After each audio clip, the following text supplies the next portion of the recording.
Okay. Conference will now be recorded. All right, Welcome. welcome everybody. Um, I'm Chris Rader. Margaret's right here with me too. We're going to cover the 2026 rule updates tonight.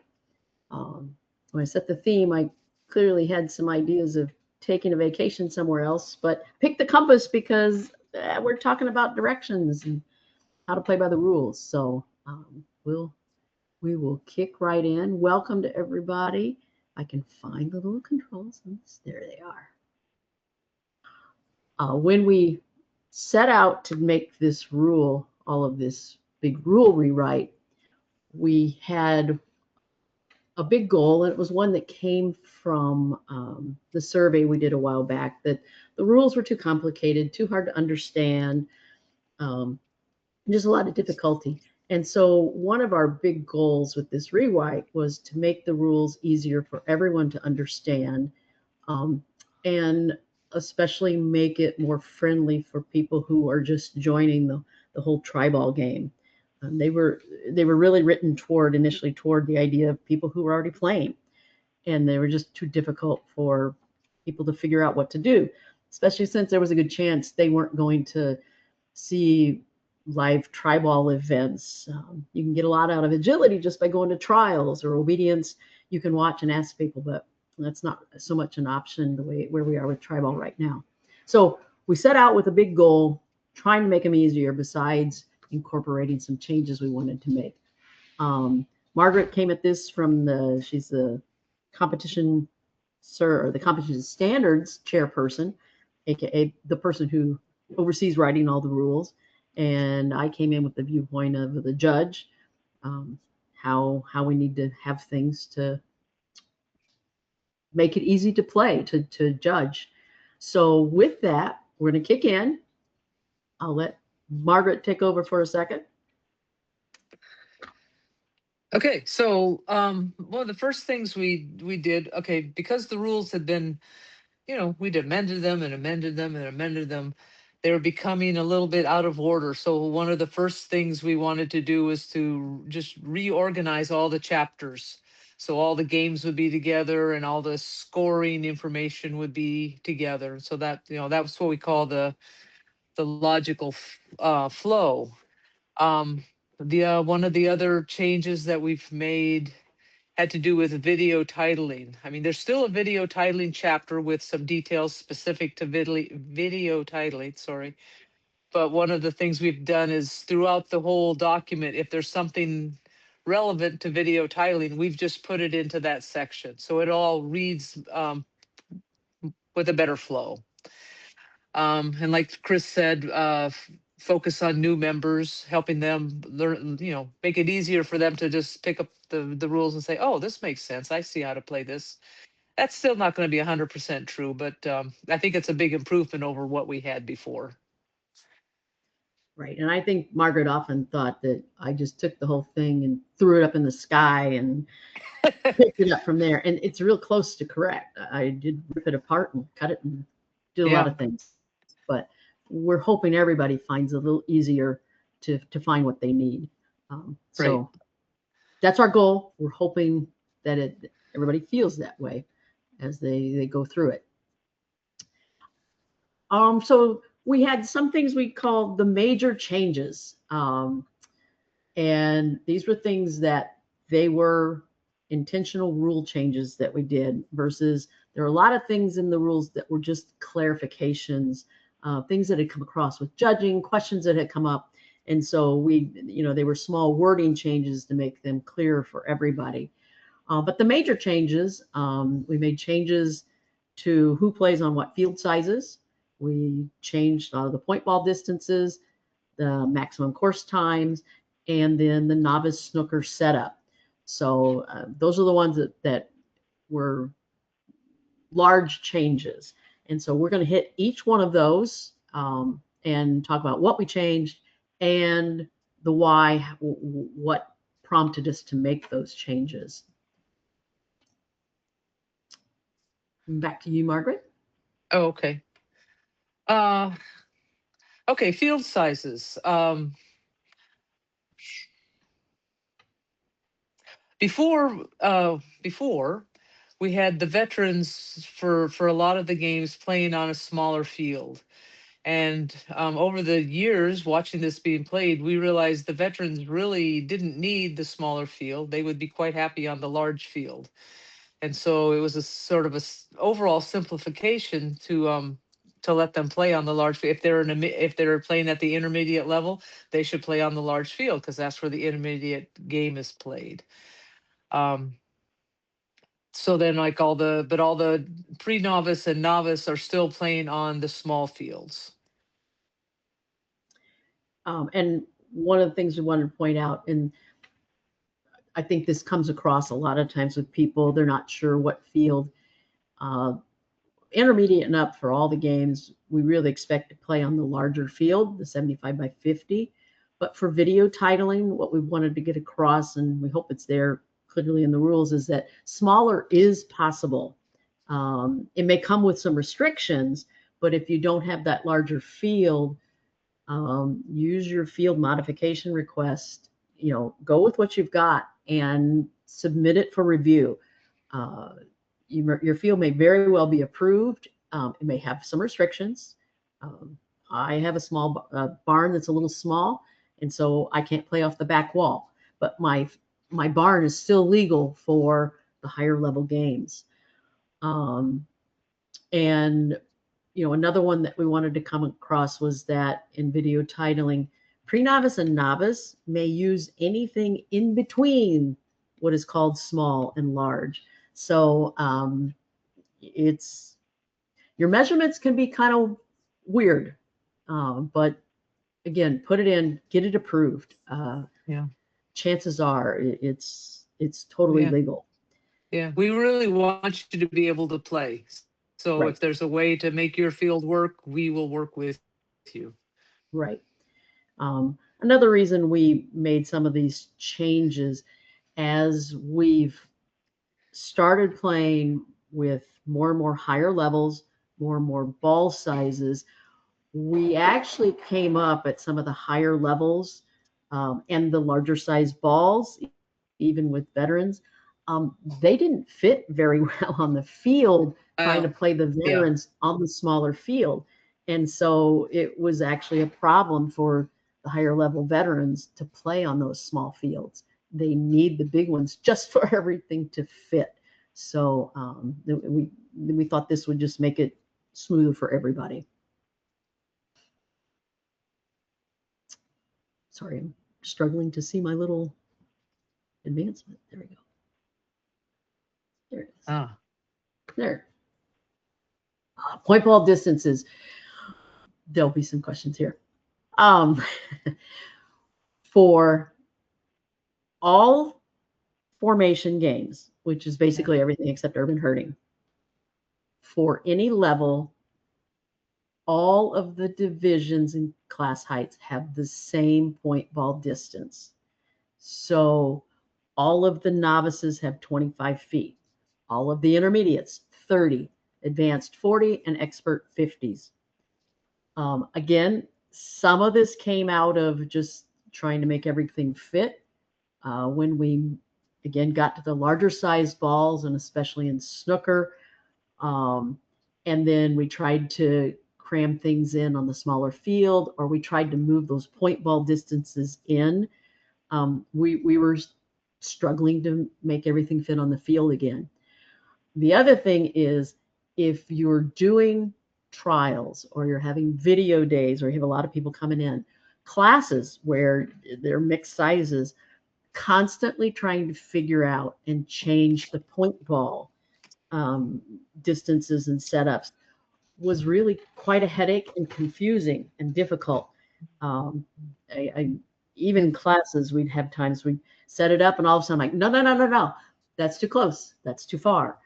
So setting them all the same for any given level and any different, and no matter what your height or division, has made it so much smoother. Already it feels better in class. Not everybody knows what their distance is and they're not confused.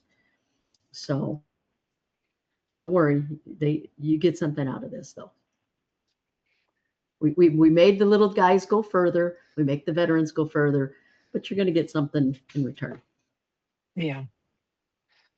Which is time, more time. So we didn't just do this okay, so when we've made the little dogs move out a little bit further, we're giving them more time so that they can still achieve the goal. And we didn't just make this change randomly. We now have several years, 7 years of data.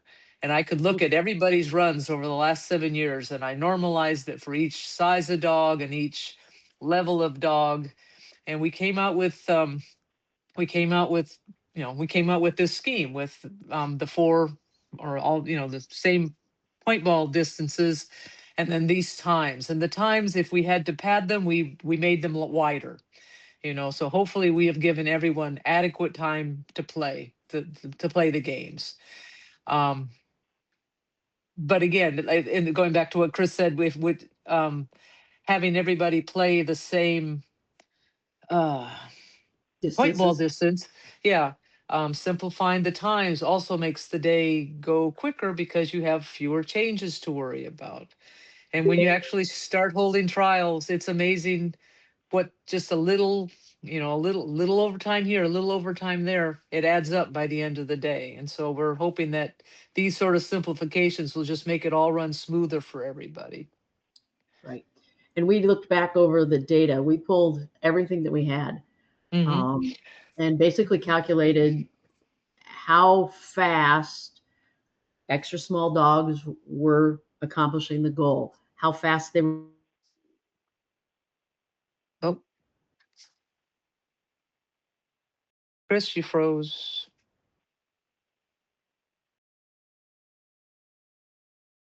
So can you guys still hear me, or is it me that froze? Oh, just Chris. We can hear you. Okay. Yep, Well, she'll be back in a minute. So we used all the data that we had. We have all the video titling that's ever been submitted. We have, oh, and that's gone too. And we have all the live trials, and I looked at them both, separating them to see if there was a difference. It's like there really isn't. If they were running, extra small dogs on video titling are running the same speed as extra small dogs at live trials. So we had a fairly large data set to work from. So that helped us come up what we think is reasonable distances and times to be using for everybody. Okay, Chris is back. I think I'm back. Yes, Sorry you about are. that. We Lost connection. hear you now.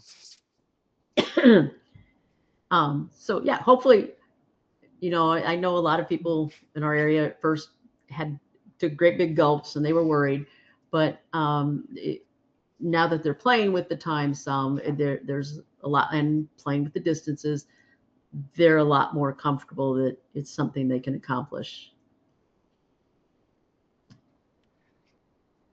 All right. Snooker. Yeah, it's a favorite game. Not Yeah, a love snooker. snooker. I love snooker. But a lot of me wants to say, nah, I don't know what we were thinking when we were trying to make novice so people could come, they play, they get the hang of it, but it wouldn't be too hard. And what we found is setting it up all the time, it was a real pain to set up this old setup. And we finally said, why did we make it so different? And so we converted it over to look just like the higher levels, except for we left a space. So it's still only, there's only 3 red balls instead of 4. Yeah. And the 2, 3, 4, 5 look just like they do for the higher level games. And again, depending, I don't know how many times any of you have set up the old setup. It was really a pain having to measure the 5-foot distances between each of the balls, because it changed for every size ball, whether it was the extra small or the large, and the point balls over on the side. It really didn't help and we've played now with this new setup, trying it out, and the dogs catch on just fine. Yeah. So And the one thing we did for your ring crew is the 2, 3, and 4 ball. We said, okay, center them on the line. You don't have to set them back so the front edge is even with the line. You just set them there on the rollback line, and that again makes things go a little bit quicker, less finagling with the right, positions. much easier to set up. So before we go on, does anybody have any questions over these major rules? Because a lot of the other ones that are coming up, they're small, minor tweaks, and we can ask there too. But maybe if somebody wants to ask about any of these major ones that we've made now. It's quiet.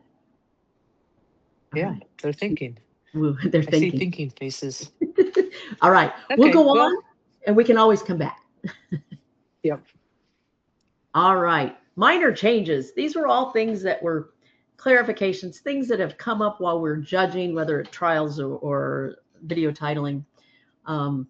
Tried to group them sort of by category. Of course, when we totally rearranged the document, there are a lot of little wording changes just to make it flow smoothly. But these are the ones that have some judging implication things. Breaking through the formation. I don't know if everybody realized this, but when you have a formation, if the dog breaks through the formation, they hit it on that side that's closest to the goal. Every level, that's a major fault in NQ. But what we did see is we would see a formation and we'd see the dog go out, and maybe they would just do a spin in front of the formation or just to the side, and they'd accidentally hit it, or they'd stop and turn, their tail would hit it, and then they'd go around it after that. It could easily be taken just the fact that they ran out and spun in front and kind of hit the formation that was breaking through. And as all the judges, we felt like, well, that's not really the same. That's not the same as a dog who goes charging out, blasts through the formation. It's not the same. And so the way we clarified this is if it's intentional, the dog runs out and they intentionally break through that formation, that's a major fault in NQ. But if the dog goes out and they do a spin or something and they hit that front edge of the formation without intent, they're confused a lot of times. It's going to be treated the same as any other unintentional touching of the formation during the send. So at whichever game, whatever level, it will take that same unintentional fault instead of the major fault in NQ. And it also will make it easier from a judging standpoint.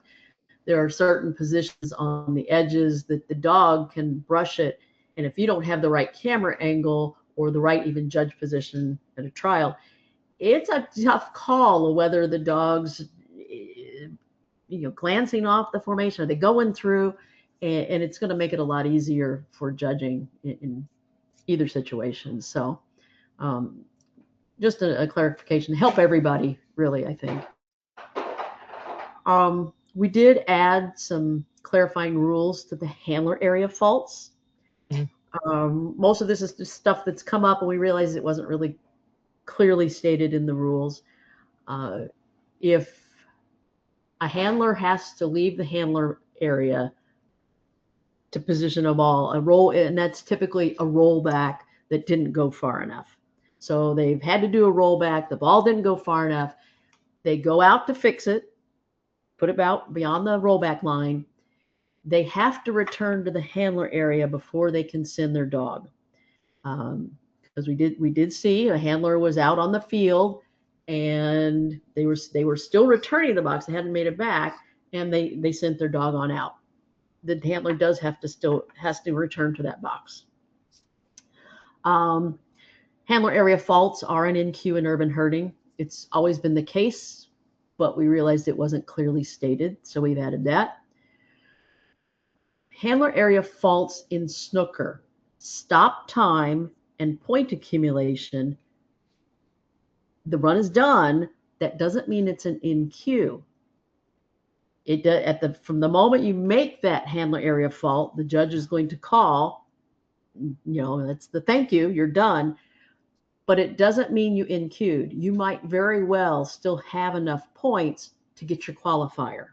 So just to be clear, it's not like urban herding where if you haven't completed the task and you have a handler area fault, it's an in queue. It just stops your time and point accumulation. And a run becomes training in the ring if the handler steps out with both feet. So, and that's just a clarification. Of course, once you get both feet out, it's just assumed you've gone declaring you're training in the ring. It's not the same as you got lost and wandered out and you came back, whatever.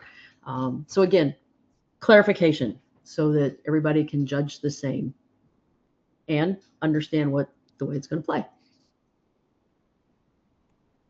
Margaret? Yeah. Pairs outstanding. We won. Pairs was a little problematic when we first introduced it because there were some places where people just didn't have enough dogs to play with. So we had some leeway that would allow you to play with the same dog more than once. You have to do a performance modification now in order to do that for the regular title. But for the outstanding, you have to do your 10. If you're going to get a pairs outstanding, you have to run with 10 different dogs. If you go on and get a second outstanding, you can use those same dogs again, but you need to gather 10 runs. Goal area. The goal area and the goal line have to be visible in video titling. Variation must have a field modification request approved before submission. And the urban herding fences, the feet have to either be flat on the ground or no taller than an inch and a half. We don't want them to form some sort of barrier that will keep the ball from rolling past them easily. And needless to say, by stating this on the goal area, that means we've had some trouble with video titling. So we just really want to make it clear if we cannot see the goal and the goal line clearly, chances are the rulings aren't going to go again for your way. We really got to be able to see that. Yeah. Oh, I love these. Okay, all games for a rollback line. And I'm not actually sure who did this first, but a line may be placed on the field for the rollback line. So right now, the rules had called for 2 cones, cone on either side to show how far. But you can drop a rope. You can draw a line in the sand. You can paint a line on your grass if you don't need to move it. But you may place that line. So we're basically giving permission to put an extra line on the field, and we will tell you that it does make it so much easier to tell if you need to do a rollback or fix a rollback. If your snooker ball has gone far enough, it's awfully convenient to have a line instead of just cones on the side. So this next one is it's very important, and I will tell you as a judge and an instructor, you have to be careful. Outside assistance will be called if anyone tells a handler they're retrieving an incorrect ball during play. Even the judge can't say, no, not the green one. And that's an automatic excusal. The game's over if there's outside assistance. The judge will indicate after it is in the goal that it is a wrong ball for whatever reason. And the goal is an important factor. Far too often, and it's easy to happen during play, A ball is in the handler area, not the goal, but the handler area. And people are always like, what do I do with it? Nothing. It's in the handler area. It has not scored. Until it goes into the goal, there's nothing to be called.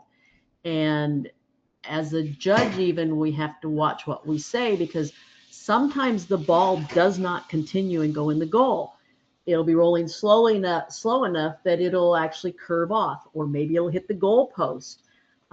Maybe it'll hit the dog, and it won't actually go in the goal. And so we, even as judges, can't make that call until it goes in the goal. And often we have, and as an instructor, even, you have to watch yourself. You want to say something and you can't. And we've had to give a few warnings here and there. And some of us as judges at events, we have to be very careful. We keep our mouths shut so that we don't say something. And it's a matter of not making the call really until the ball is in the goal. Here's one we see occasionally: training devices, in particular food and toys. They need to be used when both the dog and handler are fully in the handler and or goal area. And we see it. It happens most often with the bigger dogs, or maybe the longer bodied dogs, but front half of the dog is in the handler area, but the back is not. And that's right away, that's a major fault in correct use of toys or food. So, and that's one we will often recommend. Make sure you step back so that the dog is fully in. We get excited, we feed the dog, and meanwhile the judge is like, sorry, run's done. You just killed it. So please be sure you check that for yourselves. This is one that's come up recently a couple times. The clock will not stop if any balls have moved out of the goal before the dog is down. And we have definitely seen this somewhat. And we, in video titling, or in a live trial, it's easy because the handlers got their dog down, they're staring at the judge, and we're just like, might want to look around. And sure, the judge doesn't call time, they know, something's wrong. And so they will figure out, hey, I've got a ball that escaped. But it does happen in video titling. The handler brings their dog in and they have them down and they walk off the field. But what they haven't realized is a ball has rolled out of the goal. And so that run is an in-cue because they walked off the field without all the balls fully in the goal. So do check. And we have seen it where it'll be something along the lines of a ball rolls out, they don't realize it, they down their dog, they go and they just in the handler area, they roll the ball back in, but now the dog's not down. So you need both those things at the same time, all the balls in the goal and the dog down. So things we've seen, things we don't want to see, because we have to make hard calls for that. Margaret. Okay, snooker. The judge may not indicate what ball should be retrieved next or whether they are in the opening or closing. In team, the new teams start at the lowest team title level of the two dogs. So if you had 3 dogs and 2 of them had all, how do I say it? If the 2 dogs that you're going to team together had already achieved team titles with other dogs, I have a big pack. I can have lots of teams at my house. The new team could start at the lowest common level that they have.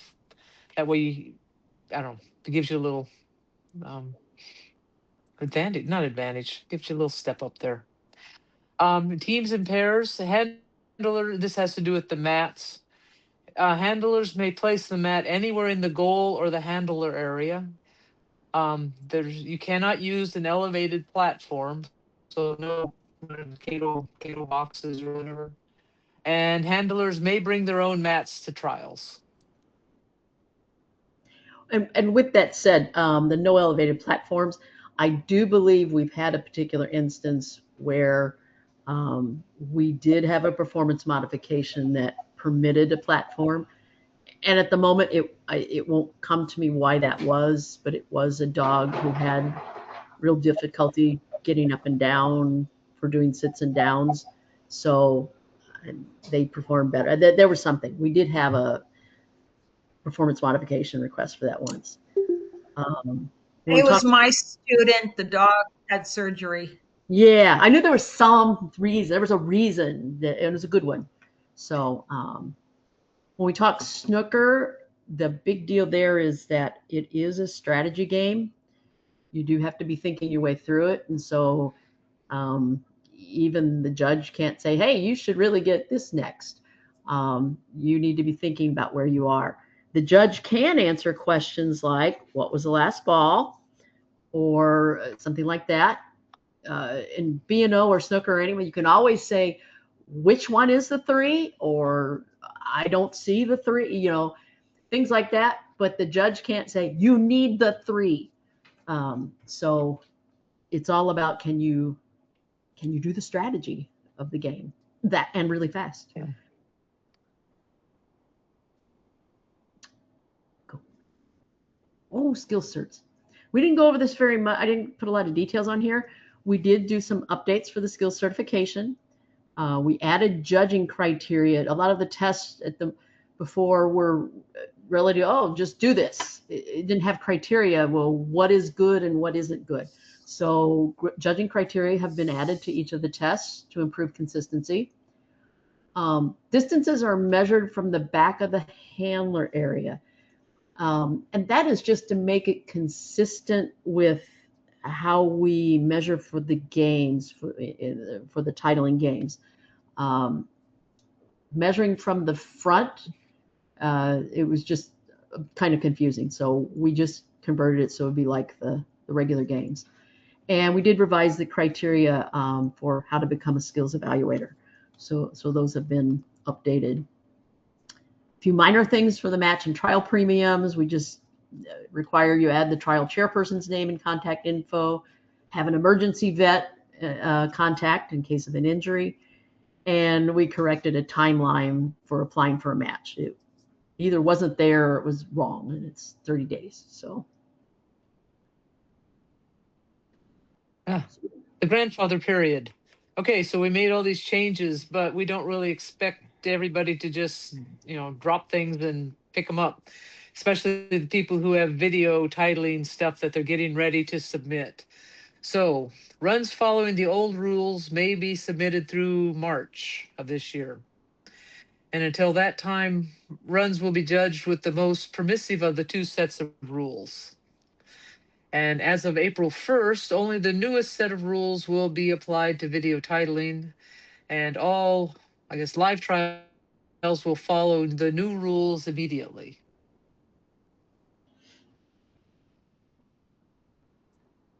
And that's all. That's all. And then the pretty picture. Yeah, I was gonna say, and we sail off into the sunset. Whee! Yeah. All right. Does anybody have any questions about all of these things? Yeah. Or maybe you noticed something that we forgot to mention. Yes, I have a I was question. going to bring up the changes regarding urban herding and bringing the ball into the handler area and then sending it back out for anything besides intermediate. Yeah. You take that one, Margaret? Yeah. I forgot to take one. Yes. Okay, so at the intermediate level, the task is, I'm scrolling to my rules here.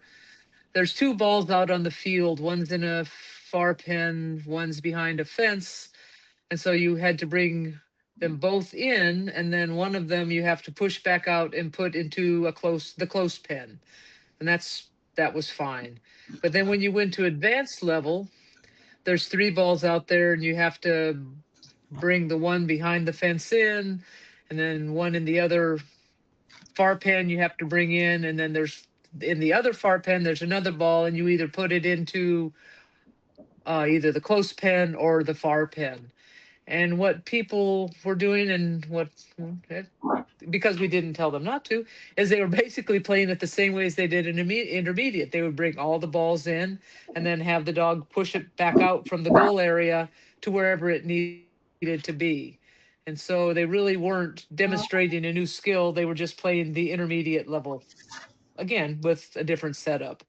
So we've said, no, you have to, more closely follow the diagrams. You can't bring it in and then push it back out. If it goes from the far pen to the far pen, that has to be the path it takes. And kind of the summary what we went to is, once a ball has come into a goal, it's a dead ball unless there's a skill or a task that needs to be done. So in intermediate, there is a task that is taking the ball from the goal handler area and pushing it out into a pin. But otherwise, once the ball comes into the goal, it's a dead ball.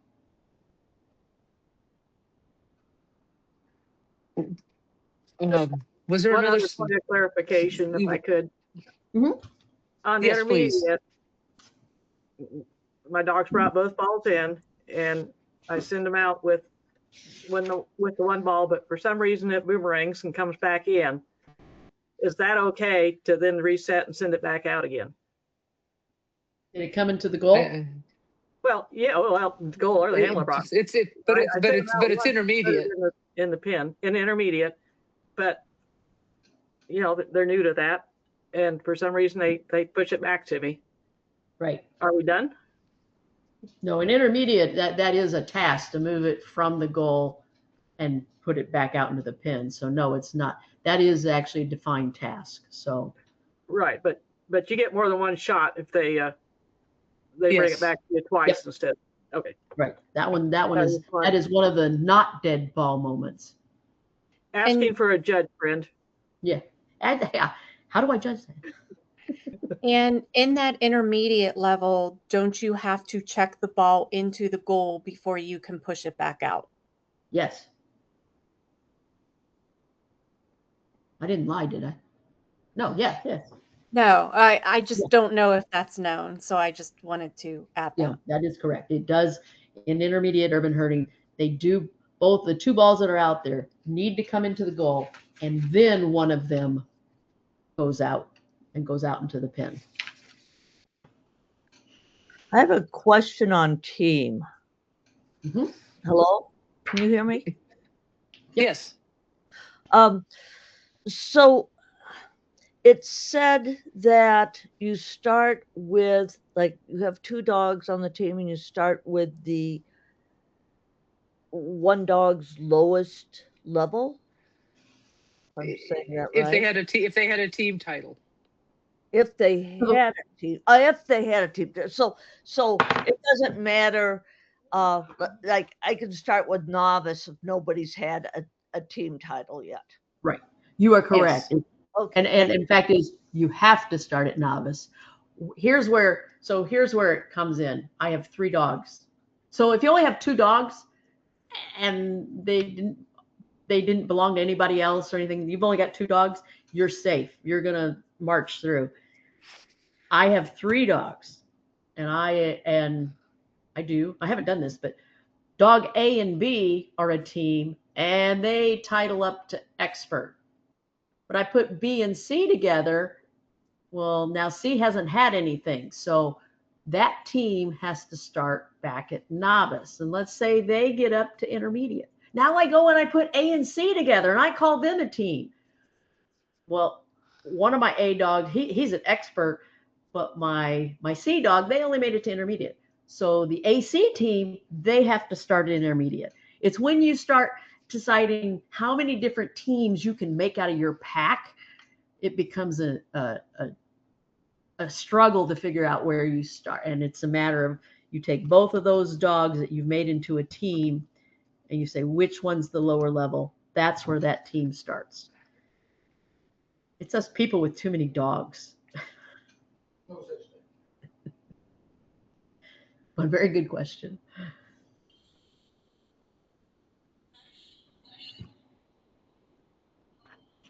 What else we got? Questions? I have a question. Go for it.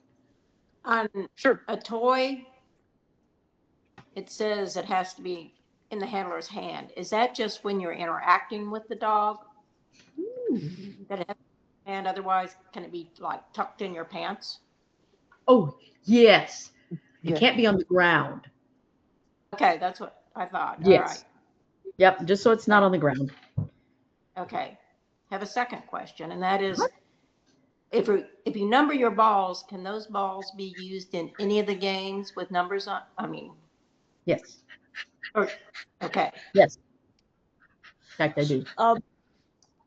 Will these rule changes, I know we can rewatch, this is recorded, but will you have a sheet that just has the rule changes for quick reference?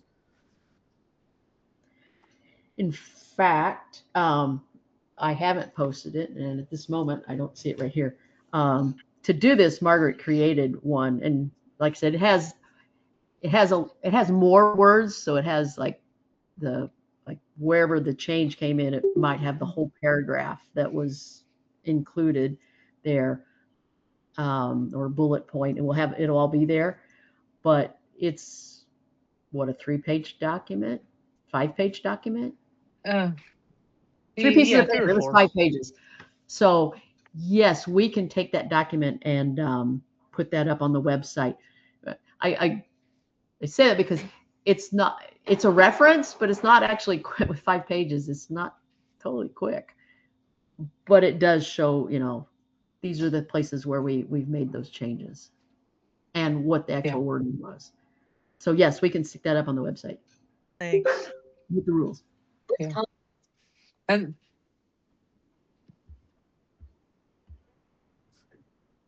someone's starting to Margaret, say you're something. muted. There you are. There you're back. Oh, yeah, I'm here.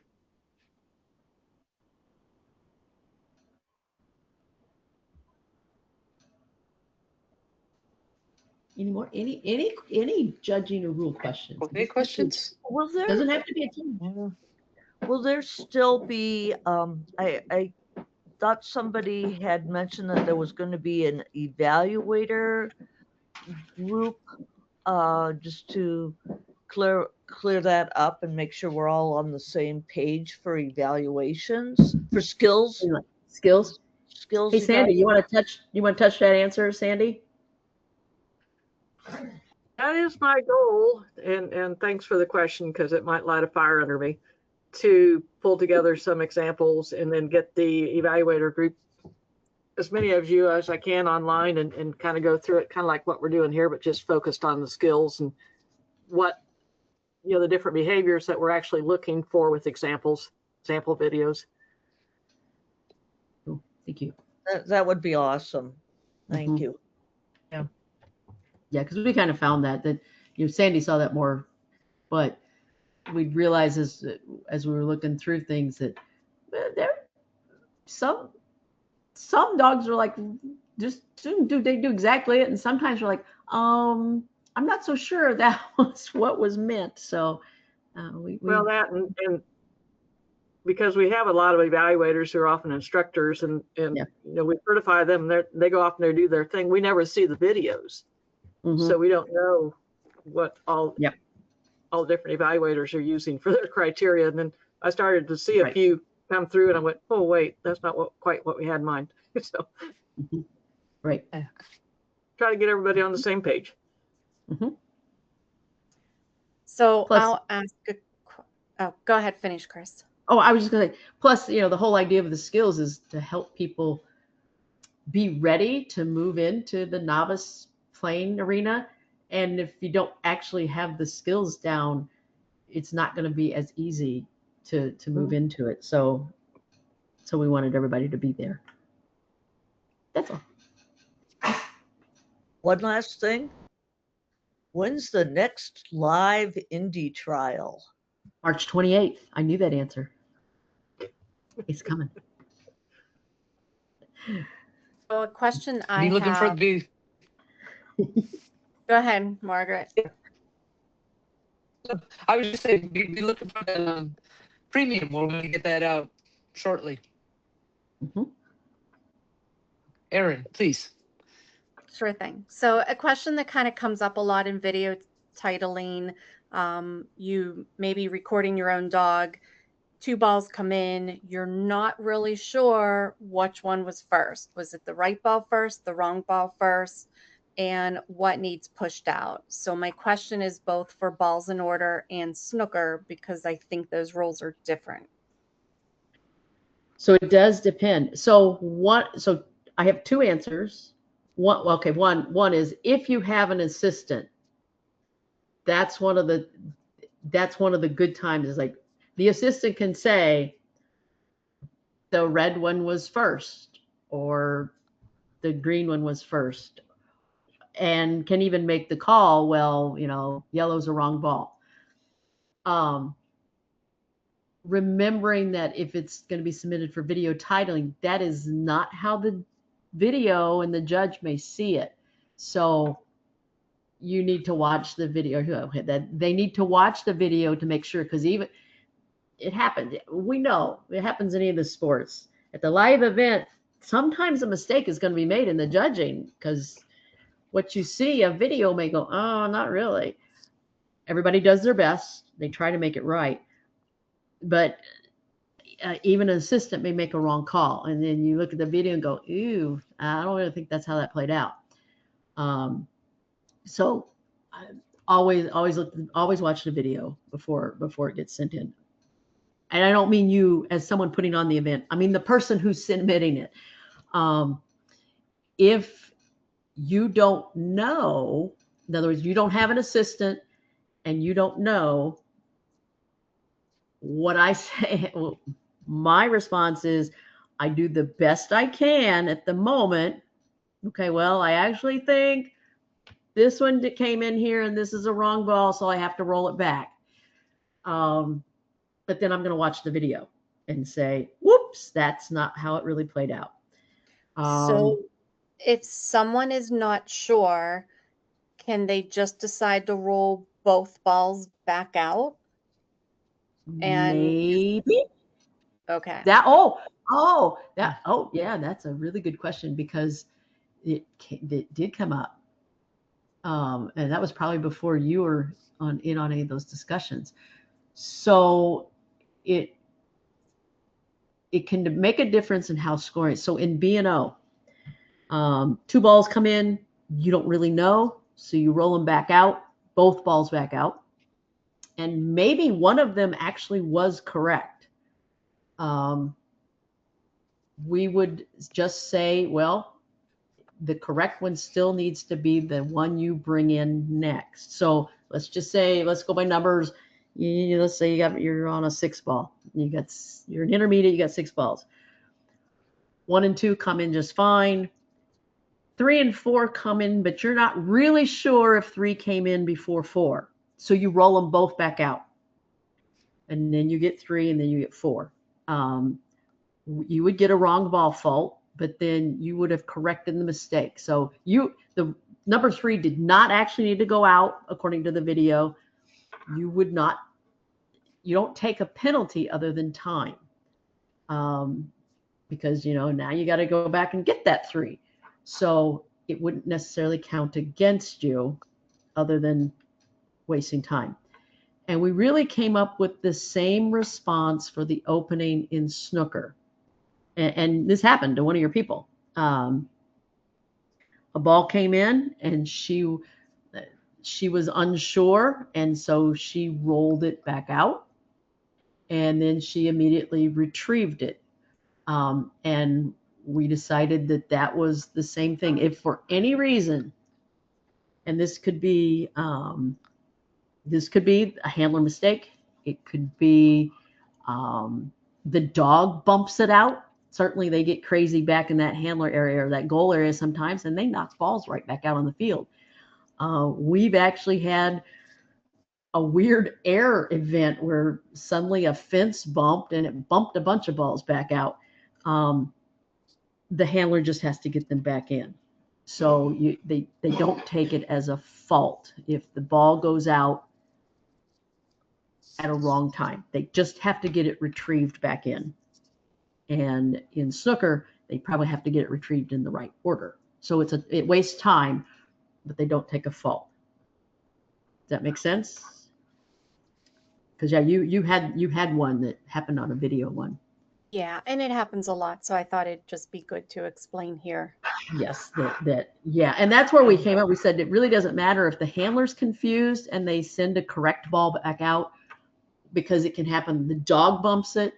If you're outside, the wind could take it back out. So if a ball inappropriately goes back on the field, it all counts the same. They just got to get it back in. So, yep, it happens. And then the other one is if you're video titling, one good answer is just, and I have done this, all of a sudden I look around and go, oh gosh, I look at the balls in the goal and I go, I don't know what just happened. Cut, reload, fix the field, start over. That's, especially I get to the high levels, I don't want to waste my dog bringing in a bunch of balls to turn around and find out that was not a valid run. And now my dog spent all their energy on that.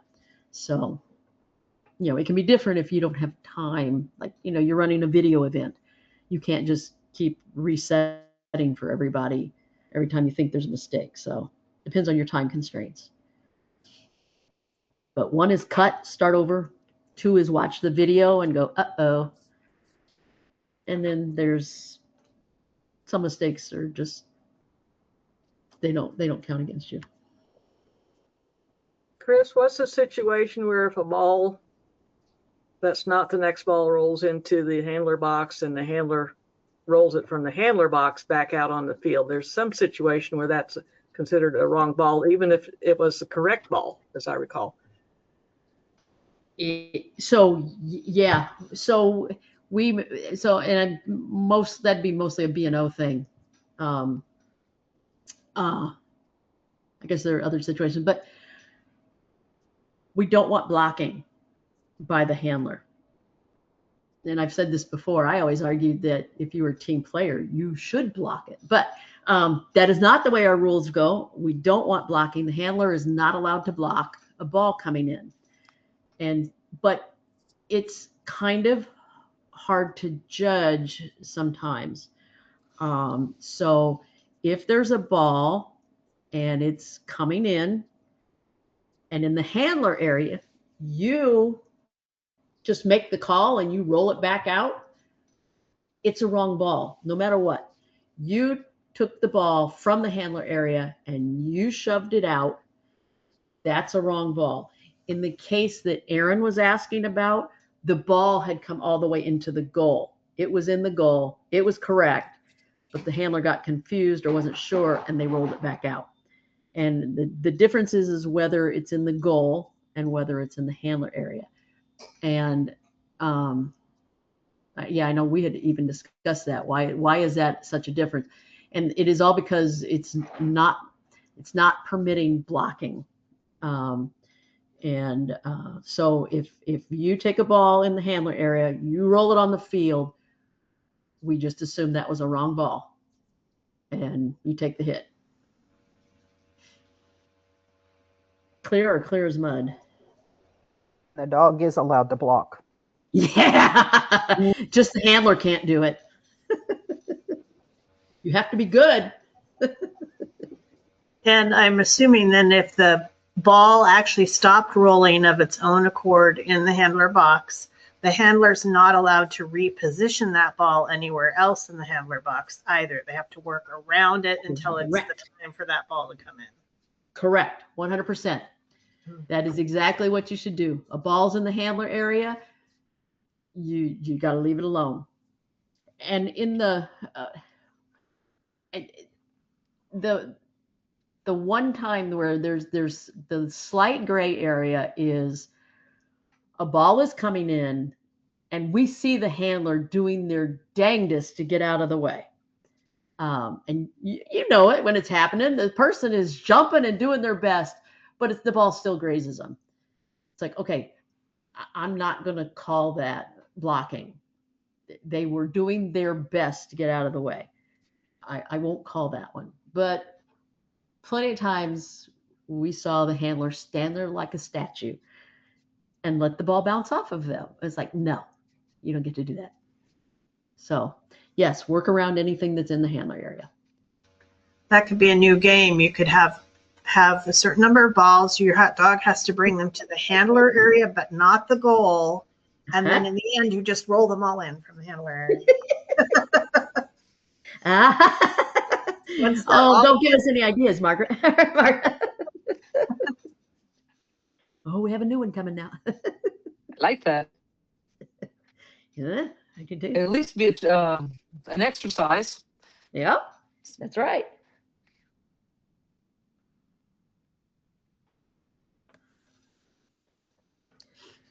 So to the judges out there, is there anything you see pretty common that folks submit that maybe you could help them give tips here to avoid doing in the future? Probably the biggest thing that gets people in trouble, and I do it too,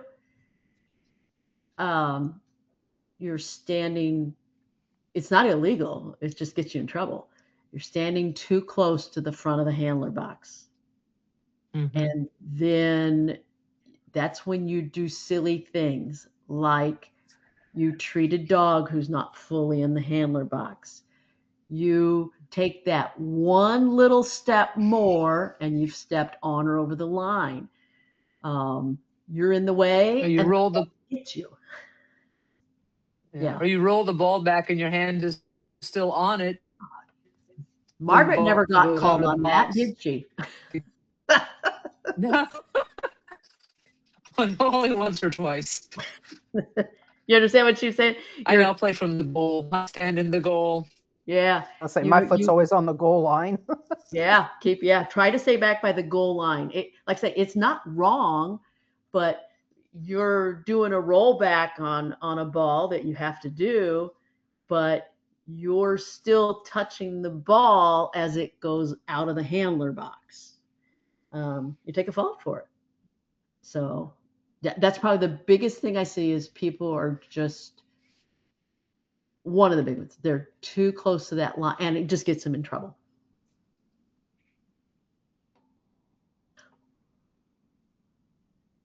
I don't see it as much. A close corollary is the handler box sticks out past the goal. And people forget that area where the handler box sticks out, that area between that box and the back wall, the dog will step out or something and they forget that the handler box doesn't go all the way back to the back wall. Because they're used to being in the goal. Lisa, what else do you see?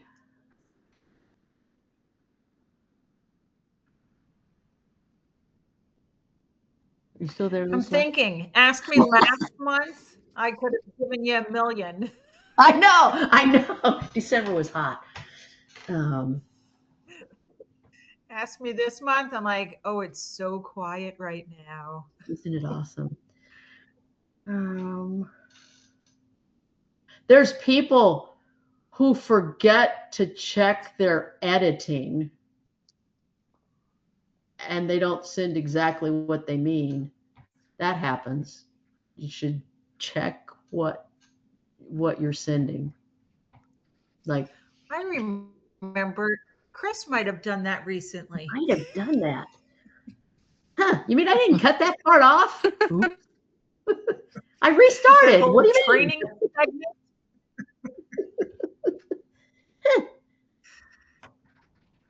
Definitely go back and watch videos. I mean, that's the biggest thing is, you think what happened, and then you're like, watch it, and you're like, I didn't realize that happened. Yeah. Like maybe somebody stepped backwards out of the handler box and didn't recognize it, or, you don't realize you've stepped over the line. That's probably one of the more common ones people don't realize. They've stepped out. Well, the other thing is sometimes the dog or the ball gets out of the field of view. Yes. And if you're not going back and double checking that video, you don't see that. Yes. You knew the run was good. You just didn't know you lost it for a moment. Yep. Big ones on the video titling, yeah.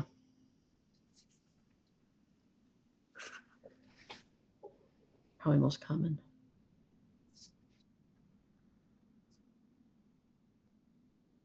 Okay, so probably one of our toughest things, at least,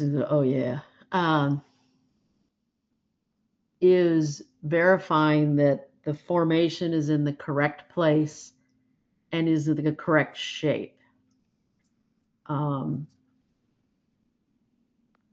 A lot of time, you may know it's right, and yet for some reason, whether it's camera angle, fisheye lens, those two things together, when we look at it, it looks wonky. Looks like it's in the wrong place. And sometimes it is. And we have to go through some real tricks to verify it, that it is the right thing. But sometimes it is wrong. And we may ask, say, are you sure about this? Because we can't tell. So, we've got something, I'm working on some tools to help us. But that is often, check your video and look at it. Does it look right? Do you need to make sure you include a piece on the field overview that maybe says, here's the video, here's the formation correctly set, and then take your camera over, and this is how it looks from my camera angle. That would probably help us a lot of times go, yep, it's okay. You'd be surprised what camera angle and fisheye lenses do to what we see. So yeah, look at the videos.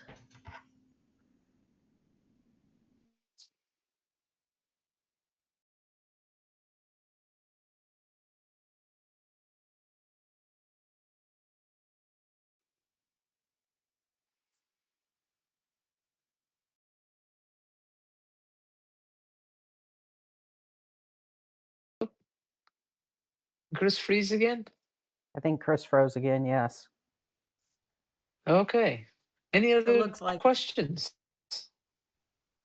Oh, she's I have a quick one, if it's okay. Yeah. Yes. I have some some students with pretty enthusiastic dogs that like to chat with them while they're working. So we get a lot of barking going on. And I know I also teach Raleigh. AKC has an issue with overly talkative kids. I didn't know if that was an issue for Nate. If as long as they're working, if they're talking back, is that okay or is that a fault? It's okay. It's all legal. Yeah. We have a lot of very vocal dogs. Yep. Yay, herding. Yeah. Yeah. And they have a lot of opinions. Sassy. Yep. Yeah. Our trials are not quiet. Not quite up to flyball levels, but yeah, they're not quiet. The biggest problem with barking while playing is that they might bite the ball. Until they do, it's not my problem.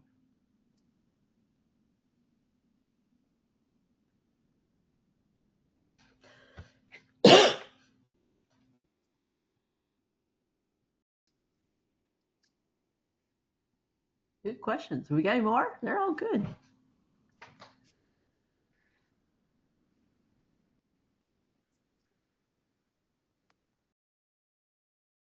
I had a question recently,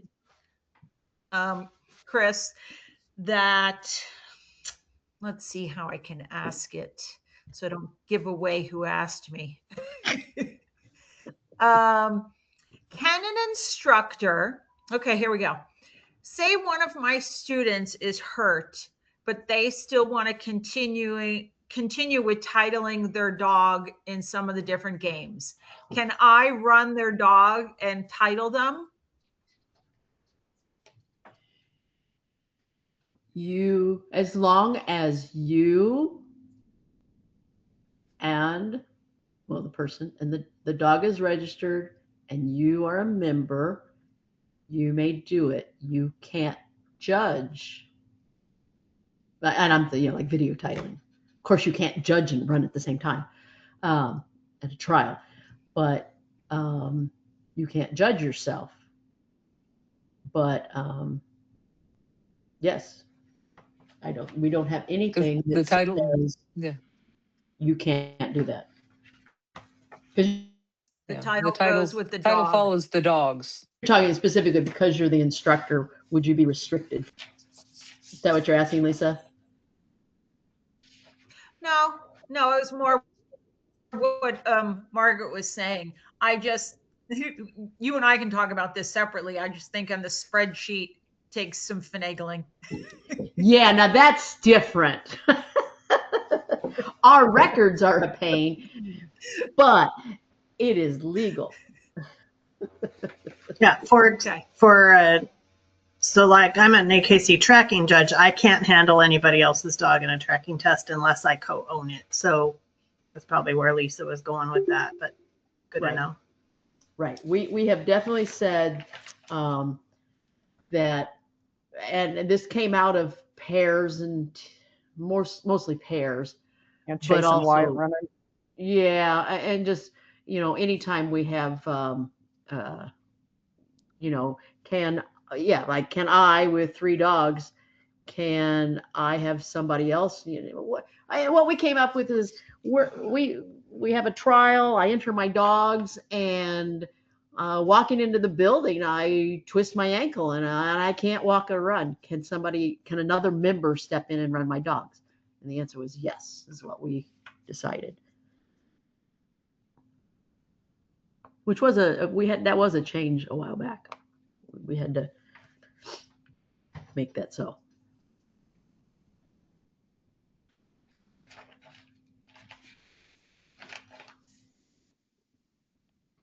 I'm trying to think if I can find that in the rules.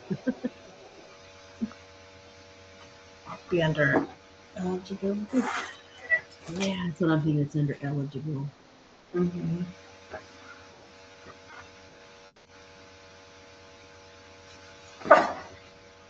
Yep, handlers may compete with any NATE registered dog.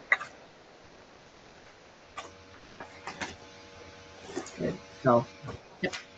Switch dog. That could be a fun trial. You have to run somebody else's dog. I always thought that should be an event. Now the question is, do you have to get out a fishbowl, or do you get to pick which one you're running? Nope, out of the fishbowl. We throw our leashes in a pile, and you reach in and grab a leash, and that's the dog you get. You'd have to come with a cheat sheet of your cues. So anyway, I've got to go. Thanks for all the work on the regulations and everything. And okay. But I got to take off. So all right. Thanks, Skylar. Okay. Thank you. It's not bedtime by you. At our last agility trial, we did after the regular day of runs. We did that as a fundraiser. We ran other people's dogs. Some dogs did great at it. Other dogs were like, oh, heck no, you're not my person. There's no way I'm running for you. Yep. That's exactly what I was thinking, Lisa. That sounds like we should work a fundraiser in there somehow. Yeah. It was fun to see which dogs would. Run your dog without people were like, saying a word. oh, that dog won't do anything. Oh, yeah. That's right. You can't. But whoever has the best foods. All right, we're giving Margaret all kinds of ideas, new games. Yeah, it's going to be a good year. All right. Anything else, folks? All right. Cool. Well, okay. Thank everybody. Thank you all for coming. Thank everybody. Thank you, Chris. Again, got any questions? Send. We will answer them. You can always Yep. send them to info or always send them into competition services. We'll find answers for you. Yep. Post them on the Facebook group.